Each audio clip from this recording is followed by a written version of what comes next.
গাজীপুরের কালিয়াকৈরে new Asia গ্রুপের শ্রমিক কর্মচারী ও কর্মকর্তাদের উদ্যোগে তাফসিরুল কোরআনের পঞ্চম বার্ষিক মাহফিল অনুষ্ঠিত হয়েছে।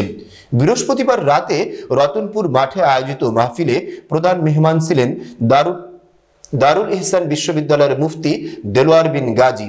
বিশেষ অতিথি ছিলেন যশোরের জামিয়াতুল ইসলামিয়া মদিনাতুল উলুম মাদ্রাসার প্রতিষ্ঠাতা মুফতি ইয়াহইয়া। এশিয়ান টিভির ভাষ্যকার হাফেজ মাওলানা মোহাম্মদ ইমাম উদ্দিন মাসুম প্রধান আলোচক হিসেবে বক্তব্য রাখেন। এছাড়াও গাজীপুর ও বরিশালের বিশিষ্ট ইসলামিক বক্তারা অংশ নেন। বলা হচ্ছে না দৈনিক আমি আপনাদেরকে মোটা মোটা 3-4টে ফজিলত শোনাই। আমরা আজীবন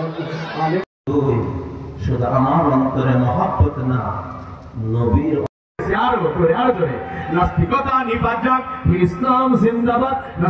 দেশে আলেম ওলামার নির্দেশনায় পড়া পেতে হলে ডিউটির বাহিরে 2-5 মিনিট সময় দেওয়া লাগে। 2 মিনিটের জন্য হলেও নফলের ব্যাপারে যত্নবান হতে হবে। পাবে না একজন পাবে, প্রথম জন না দ্বিতীয় জন।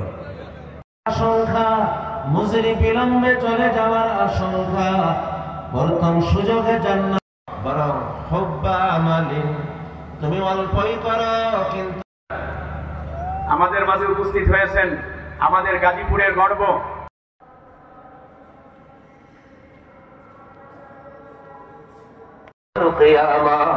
নবীজি বলেন তার জন্য সুপারিশ করা আমি